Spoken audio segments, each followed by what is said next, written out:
सुरक्षित नाही. आजकाल घराबाहेर पडायला घाबरते बाय. जिच्यावर वेळ आली तिच्या जागी राहून बघा, सर्वांनी अंगावर काटा येईल असा प्रसंग आहे. बोलतात एकनाथ शिंदे वाली महाराष्ट्राचा, एका गावात 2 तुकडे मावळा महाराजांचा. आता वेळ आली साहेब परत इतिहास रचायची. जगाला समजू दे मुख्यमंत्री काय करतो महाराष्ट्राचा. साहेब या नराधमांचा कार्यक्रम एकदाचा करून टाका. आपली बाय गेले.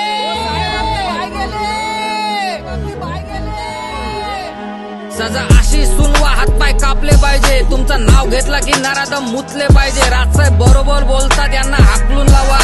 प्रत्येक देवळात पुजारी आपले पाहिजे, विश्वास आतले पाहिजे. काय साहेब अक्षता म्हात्रे, यशस्वी शिंदे आणि महाराष्ट्रातल्या ज्या मुलींवर हा प्रसंग आलाय त्यांना न्याय भेटलाच पाहिजे साहेब. ज्यांनी आपल्या आया बहिणींवर अत्याचार करताना आणि त्यांना मारून टाकताना, कापून टाकताना विचार नाही केला, अशा सर्व नराधमांना कारावास नाही तर